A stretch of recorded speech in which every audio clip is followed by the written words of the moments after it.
मैं actually job करके आया ना, तो मुझे तो सर ये प्रिपरेशन बेस्ट फेज लगता है लाइफ का, कि आप अपनी लाइफ को जैसे शेप देना चाहो, ये प्रिपरेशन के टाइम में आप दे सकते हो। एक बार अगर जॉब करने लग गए तो फिर तो आपका लाइफ का एक करियर पाथ मिल जाता है कि आपको इसी रास्ते चलना है, और हम्म। इसको एज ए बर्डन नहीं लेना है। तो क्या होता है सर, जब जॉब नहीं मिलता है तो इसको लोग बर्डन की तरह, कहीं एक जॉब मिल जाए और उसी में निकाल देते हैं। मतलब मेरा वो फिर चेंज हो गया सर। 3 साल जब जॉब कर लिया, उसके बाद की जॉब तो मिल ही जाएगा, लेकिन अपने को जो अपना ड्रीम जॉब है या वही लेना चाहिए, वही लेना है। और मतलब डेली एक टेस्ट, या कभी कभी मैक्सिमम एक बार तो 3 टेस्ट दे दिए थे एक ही दिन में। उस दिन लगा था हाँ आज कुछ डेली रूटीन का सर मेरा ऐसा रहता था कि डेली में एक्सरसाइज करने के लिए 1 आवर और 2 आवर भी हो जाता था मेरा। रनिंग किया या बैडमिंटन खेल लिया कभी, तो इसने भी काफ़ी हेल्प किया मेंटली। एक तो पेशेंस का ज़रूरत है सर। मतलब गेट बहुत ज़्यादा, मतलब एक्साइटेड नहीं रहना है, आराम से स्लोली स्लोली चलते जाना है, क्योंकि 1 ईयर का जर्नी है। बहुत ज़्यादा क्वेश्चन भी नहीं है, बट अगर पेशेंसली सोचा जाए तभी वो हो पाएगा। इसीलिए मैं सर स्टार्टिंग में ही बोल दिया था ना, मटेरियल साइंस, मैकेनिक्स और थर्मोडायनेमिक्स, और strength of material and mathematics aptitude, ये बेसिक फंडामेंटल कोर्स है मैकेनिकल इंजीनियरिंग के। तो इनमें बिल्कुल भी रिस्क नहीं लेना है। अगर कोई भी कॉन्सेप्ट मिस हो रहा है तो बुक रेफर करके या कहीं से भी कवर कर लेना। फर्स्ट टाइम जब मैं घर पे बोला था कि मैं अभी जॉब छोड़ रहा हूँ, मुझे गेट का प्रिपरेशन करना है, तब पापा बोले थे कि अभी थोड़ा रिस्की हो जाएगा, और लेकिन मैं उनको पूरा भरोसा दिलाया, मैं कहा नहीं होगा।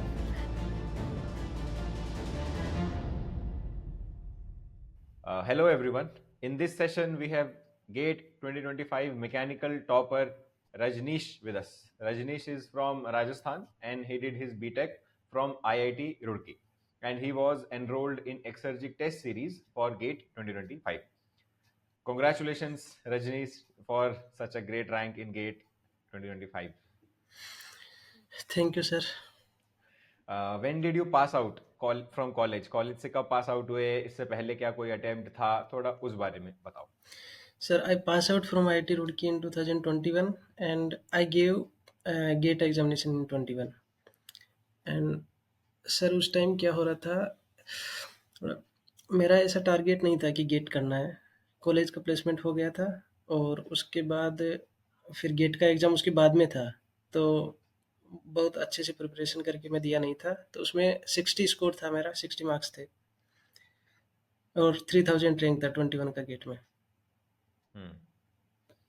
उसके बाद जॉब हाँ, उसके स्टार्ट हो बाद गई। सर प्लेसमेंट हो गया था टाटा स्टील में, तो वहाँ चला गया। अराउंड 3 इयर्स वहाँ जॉब किया। उसके बाद सर ईएससी का मेरा टारगेट पहले से था, कॉलेज टाइम से मैं हम्म। सोच के रखा था कि ईएससी का प्रिपरेशन करना है। हम्म। बट एज नहीं हो रहा था मेरा, 21 उसमें मिनिमम एज चाहिए। तो कॉलेज पास आउट के साथ एज नहीं हो रहा था, तो फिर मैं सोचा कि अब इस साल दे नहीं पाएंगे, तो बेटर है कि प्लेसमेंट ले लिया जाए। तो हम्म। प्लेसमेंट लेके जॉब में चला गया। फिर वहाँ 2 साल कब निकल गए पता ही नहीं चला। फिर जो लोग ईएससी का प्रिपरेशन कर रहे थे, एक मेरा क्लोज फ्रेंड था, वो जॉब नहीं लिया था, तो उसका ईएससी 23 में उसका हो गया था। हम्म। तो फिर मैं वापस इंस्पायर हुआ, मैं कहा अपना ड्रीम तो ये नहीं था, अपन आ हम्म। गए इधर। लेकिन तो हम्म। उसके बाद मैं फिर रिज़ाइन करके ईएससी का प्रिपरेशन करना स्टार्ट कर दिया। Okay, got it. तो गेट की प्रिपरेशन के लिए ऑब्वियसली गेट की प्रिपरेशन हो या कोई भी ऐसे टेक्निकल एग्जाम की प्रिपरेशन हो, सिलेबस वास्ट है मैकेनिकल इंजीनियरिंग का। तो ये बहुत इंपॉर्टेंट है कि आप टच में रहें, सब कॉन्सेप्ट्स आपको याद रहें। तो how did you ensure that revision और ये सबको कैसे मैनेज करते थे? सर मेरा स्ट्रेटजी ऐसा था, मतलब मेरे पास 1 ईयर का फुल टाइम था, तो स्टार्टिंग से मैं जो सब्जेक्ट चलता था उसी को अच्छे से पढ़ा साथ के साथ। मतलब रिवीजन को मैंने सब्जेक्ट चलते टाइम जितनी बार कर सके उतनी बार करना है। एक बार कोर्स हो गया है एक सब्जेक्ट का, नेक्स्ट सब्जेक्ट स्टार्ट हो रहा है, तो उसके बाद प्रीवियस सब्जेक्ट को उतना ध्यान नहीं दिया, क्योंकि अदरवाइज नेक्स्ट सब्जेक्ट हैम्पर होगा अगर उसी टाइम में अपन पुराने वाले सब्जेक्ट को पढ़ रहे हैं। और मुझे पता था कि एंड में टाइम बहुत मिलेगा, तो अगर हम्म। कुछ पेंडिंग है या रिवीजन करने का अगर ज़रूरत होगा तो लास्ट में टाइम रहेगा। और मेरे पास एंड में 2.5 मंथ्स का टाइम था, गेट के एग्ज़ाम से पहले सिलेबस सब खत्म हो गया था। हम्म। और मैं यही सजेस्ट करूँगा कि जो भी वीक सब्जेक्ट है, उस पे बहुत अच्छे से फ़ोकस किया जाए।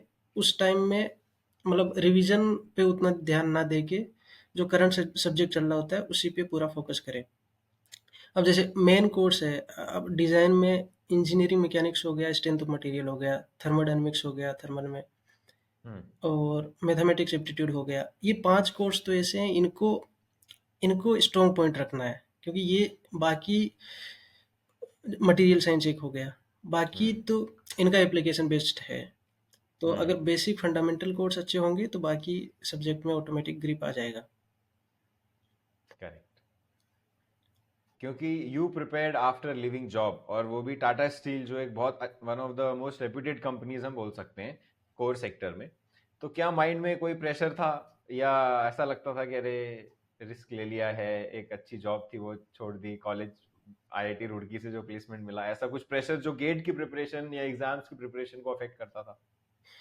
सर एक्चुअली फर्स्ट टाइम जब मैं घर पे बोला था कि मैं अभी जॉब छोड़ रहा हूँ, मुझे गेट का प्रिपरेशन करना है, तब पापा बोले थे कि अभी थोड़ा रिस्की हो जाएगा, और लेकिन मैं उनको पूरा भरोसा दिलाया, मैं कहा नहीं होगा। कॉलेज के साथ बहुत ज़्यादा प्रिपरेशन करके नहीं देने से भी 60 मार्क्स आ गए थे, तो उसके हम्म। बाद अभी पूरा प्रिपरेशन करेंगे तो एकदम वर्स्ट केस सिनेरियो होगा तो भी 70 के अराउंड तो आ ही जाएंगे। मतलब हम्म। एक था कि कुछ ना कुछ जॉब मिल ही जाएगा, तो हम्म। उतना रिस्की नहीं लगा। तो हम्म। फिर मैं आ गया सर, थोड़ा कॉन्फिडेंस था कि हो जाएगा, ऐसे माइंड में कभी भी ये नेगेटिव थॉट नहीं आया कि नहीं होगा। और ज़्यादा एग्ज़ाम के बारे में सोचता ही नहीं था सर, लर्निंग फेज़ हम्म। में पूरा जो पढ़ रहे हैं उसी के बारे में सोच रहे हैं। उसका टेस्ट दे दिया, उसमें अच्छे मार्क्स आए तो कॉन्फिडेंस बूस्टअप और हो गया। फिर फाइनल में क्या होगा वो तो अ, पता भी नहीं है, गेट के टाइम में क्या हो। अगर उसी का पहले से टेंशन ले लिया जाए तो फिर तो नहीं हो पाएगा। बिल्कुल वैलिड पॉइंट है कि अभी आप एट प्रेजेंट जो चीज कर रहे हैं उसमें अपना बेस्ट दो, हाँ, है ना? और अगर अपना बेस्ट दोगे तो होपफुली अच्छा ही होगा आगे भी। बट अगर आप यही सोचते रह जाओगे कि क्या होगा, खराब हो गया, तो प्रेजेंट तो खराब हो ही रहा है और फ्यूचर और खराब होने के चांस बढ़ रहे हैं, कि नहीं? हाँ, ये सर। दिक्कत क्या होता है, स्पीड और एक्यूरेसी का गेम है ये गेट एग्ज़ाम तो। इसमें अच्छा स्पीड भी चाहिए, एक्यूरेसी भी चाहिए। हम्म। तो ये स्टार्टिंग में हम लोग को फ़ोकस नहीं करना चाहिए। मेरा स्टार्टिंग में सर यही रहता था कि अच्छे से एक बार कॉन्सेप्ट आ जाए, सब नोट्स हो गया अच्छे से। अब गेट के जो पीवाईक्यू थे, उनको थोड़ा टाइम से देता था कि वहाँ पे कोई क्वेश्चन है जो बहुत टाइम तो नहीं ले रहा है, मतलब वहाँ पे टाइम टाइम कॉन्शियस रहता था। और टेस्ट सीरीज़ जो भी था, उसको सर टाइम से देता था। मतलब कि मेरा टेस्ट सीरीज़ में मतलब बहुत मैं सब क्वेश्चन कर देता था। मतलब 1-2 हम्म। क्वेश्चन अगर बहुत लेंथी आ गया टेस्ट तो मिस होते थे, बाकी हो ही जाते थे। बट सर अगर डे 1 से अपन फोकस कर ले, अभी कॉन्सेप्ट पूरा आ ही नहीं रहा है, तो उस टाइम हम्म। ऑब्वियसली टाइम लगेगा। बट अगर एक बार सब कॉन्सेप्ट आ गए, उसके बाद टाइम नहीं लगेगा। टेस्ट सीरीज़ के भी हो जाएँगे, पीवाईक्यू भी हो जाएँगे, मेन टेस्ट में भी हो जाएँगे। करेक्ट पॉइंट है। स्टार्टिंग में एक्चुअली यही रिकमेंडेड अप्रोच भी है कि आप, क्योंकि जैसा रजनीश ने सही बात बोली है कि एक्यूरेसी और टाइम दोनों को आपको मैनेज करना है, या बोले तो स्पीड और एक्यूरेसी, जो कि इनवर्सली प्रोपोर्शनल है देखा जाए तो आपको दोनों का एक ऑप्टिमम बैलेंस रीच करना है। तो स्टार्टिंग में आप एक्यूरेसी पे फोकस करिए, है कि नहीं? आप जब क्वेश्चन सॉल्व कर रहे हैं, आप टाइम दो, उसमें 15 मिनट 20 मिनट जितना लग रहा है टाइम दो, आप कॉन्सेप्ट ग्रास्प करो पहले। उसके बाद आप जो टेस्ट के मोड है उसमें जाओ। एक साथ दोनों बैलेंस आप करना चाहोगे तो चांसेस हैं कि मामला बिगड़ जाएगा हाँ, आपका। कॉन्सेप्ट मिस हो जाएगा सर स्पीड के चक्कर में, अगर स्टार्टिंग में अगर हम स्पीड पे ज़्यादा ध्यान दें तो। बिल्कुल वैलिड पॉइंट है।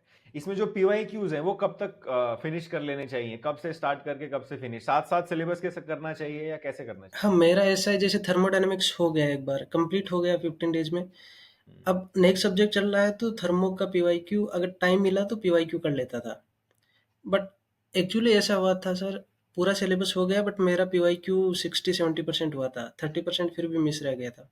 तो फिर वो मैं एंड में किया, फिर वापस जब रिवीजन सब सब्जेक्ट का स्टार्ट किया 2.5 मंथ्स के टाइम में, उसको मैं ऐसे प्लान किया कि 40 डेज के लिए मैं पार्ट टेस्ट दूंगा, जो भी टेस्ट सीरीज मेरे पास है सबका, और फिर लास्ट के 1 मंथ में फुल लेंथ टेस्ट 1 मंथ।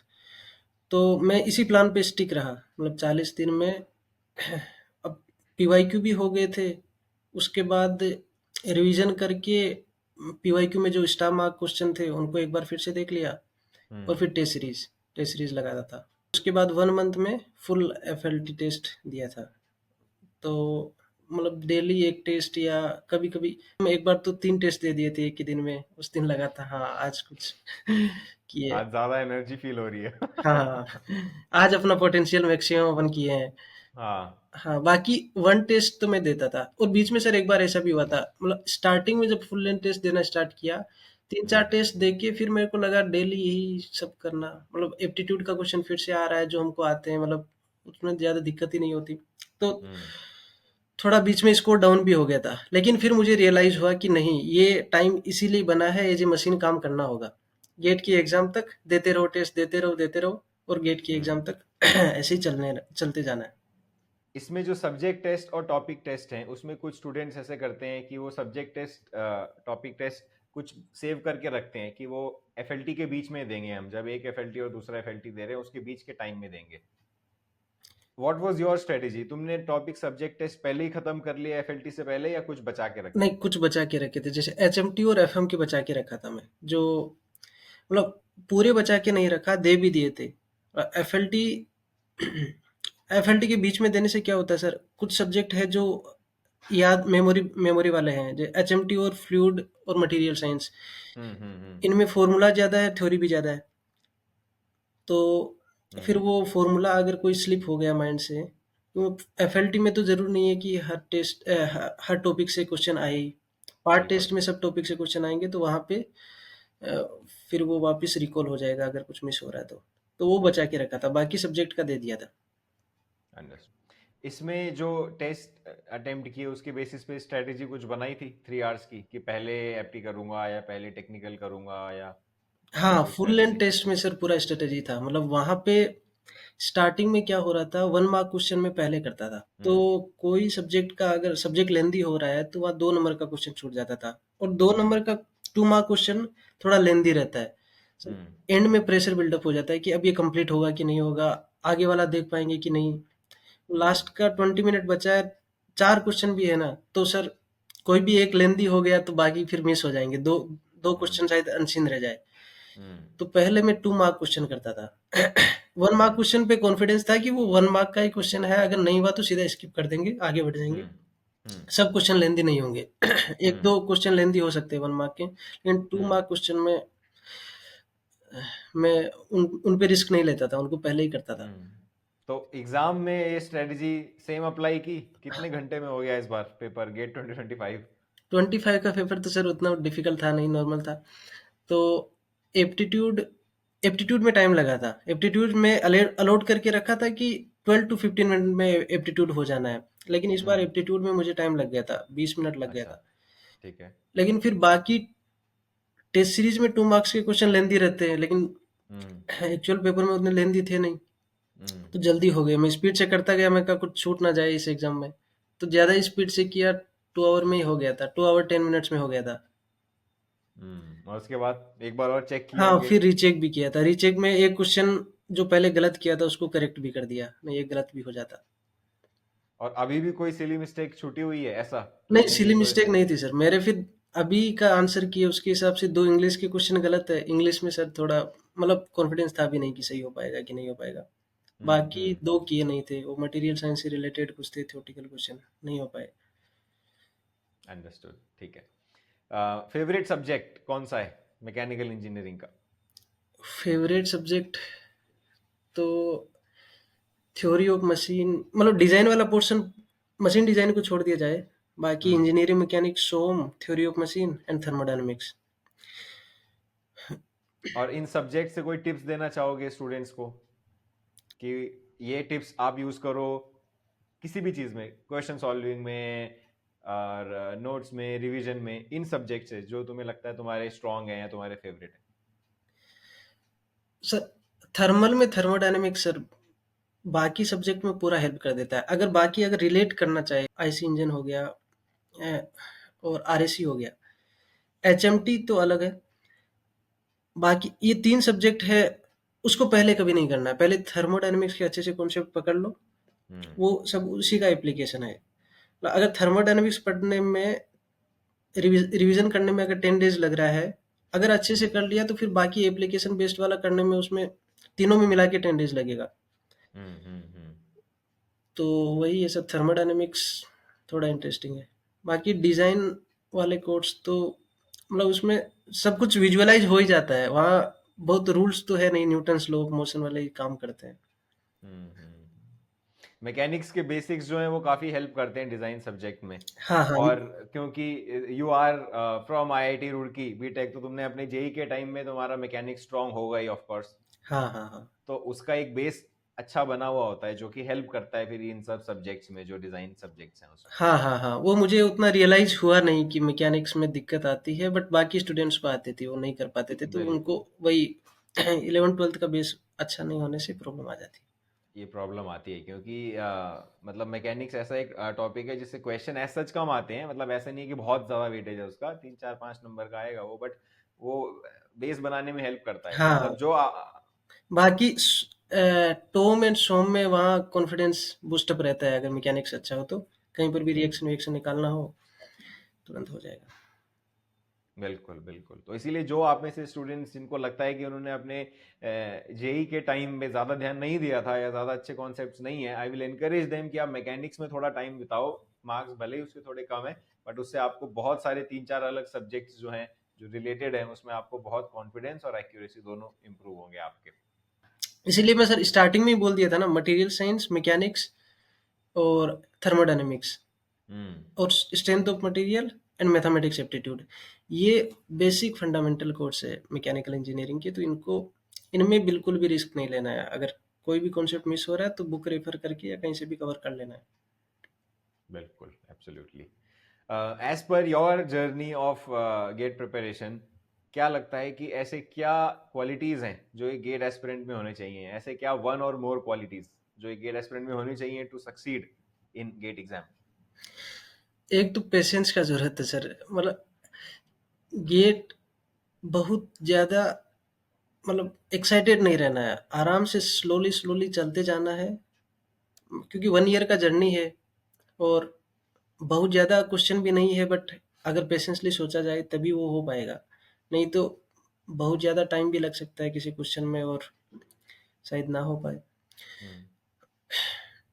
और तो डेली रूटीन का सर मेरा ऐसा रहता था कि डेली में एक्सरसाइज करने के लिए 1 आवर और 2 आवर भी हो जाता था मेरा, रनिंग किया या बैडमिंटन खेल लिया कभी, हम्म, तो इसने भी काफ़ी हेल्प किया मेंटली, कभी ज़्यादा स्ट्रेस हुआ नहीं। हम्म। नहीं, ये एक वैलिड पॉइंट है जो कि मैं through out the year topper से सुनता ही रहता हूँ। 2 3 साल पहले भी all India rank one Nikhil Kumar Saha, he was badminton player, और ऐसा बैडमिंटन प्लेयर कि अभी भी आफ्टर ज्वाइनिंग पीएसयू वो he is playing badminton for the PSU. PSUs के भी अपने आपस में कंपटीशन चलते रहते हैं स्पोर्ट्स के। हाँ, तो मतलब जस्ट गिविंग एन एग्जांपल कि एवरी ईयर आप टॉपर्स को ध्यान से सुनेंगे, many of them tell this thing कि आप थोड़ा एक्सरसाइज, थोड़ा वर्कआउट, ज्यादा नहीं, आधा घंटा 1 घंटा, और इट इज साइंटिफिकली प्रूवन यार, it's going to improve your alertness, your focus and everything, right? ये कोई सूडो साइंस नहीं है। और कितने घंटे ही आप दिन में प्रिपेयर मतलब करोगे ना, 8 घंटा 9 घंटा सफिशिएंट है। उसके बाद बहुत सारा टाइम आपके पास बचता है जो आप शायद सोशल मीडिया स्क्रोलिंग और इस सब में वेस्ट कर देते हो, तो वो आप वहाँ यूज कर सकते हो। In your entire journey of preparation of GATE preparation, this is almost the last question, other than concepts, क्या और ऐसे कुछ चीज लग रहा है वैल्यूएबल सीखी अबाउट लाइफ, अबाउट प्रिपरेशन, जो कि जैसे काम आएगी आगे? मैं एक्चुअली जॉब करके आया ना, तो मुझे तो सर ये प्रिपरेशन बेस्ट फेज लगता है लाइफ का, कि आप अपनी लाइफ को जैसे शेप देना चाहो ये प्रिपरेशन के टाइम में आप दे सकते हो। और एक बार अगर जॉब करने लग गए तो फिर तो आपका लाइफ का एक करियर पाथ मिल जाता है कि आपको इसी रास्ते चलना है। तो ये लाइफ का बेस्ट टाइम है प्रिपरेशन करना, और हम्म, इसको एज ए बर्डन नहीं लेना है। मतलब क्या होता है सर, जब जॉब नहीं मिलता है तो इसको लोग बर्डन की तरह, कहीं एक जॉब मिल जाए और उसी में निकाल देते हैं। मतलब मेरा वो फिर चेंज हो गया सर, 3 साल जब जॉब कर लिया उसके बाद की जॉब तो मिल ही जाएगा, लेकिन अपने को जो अपना ड्रीम जॉब है या वही लेना चाहिए, वही लेना है, और अपने आप में इम्प्रूवमेंट करते रहते हैं। करेक्ट। इसको एज अ बर्डन ऐसे नहीं देखना है कि कोई समस्या सिर पे आ गई कि जैसे तैसे छुटकारा मिले इससे। इस तरीके से नहीं देखना, एंजॉय करो प्रिपरेशन को, इतनी अच्छी अच्छी चीजें सीख रहे हो आप, अपनी डिसिप्लिन, रूटीन, बहुत सारी चीजों पे काम कर सकते हो हाँ, ये सर। प्रिपरेशन के साथ, बहुत और चीजें सर आप सीख डिसिप्लिन सकते हो। एक बार आ गया तो वो डिसिप्लिन फिर थ्रू आउट लाइफ हेल्प करेगा। मतलब इम्पोर्टेंट सबसे अच्छा डिसिप्लिन ही है, अपने आप में डिसिप्लिन बना के रखो। Correct. Okay, so towards the end of it, congratulations, Rajneesh, once again for getting the top rank in GATE 2025, and I wish you all the best for your future endeavors. Thank you sir, thank you a lot.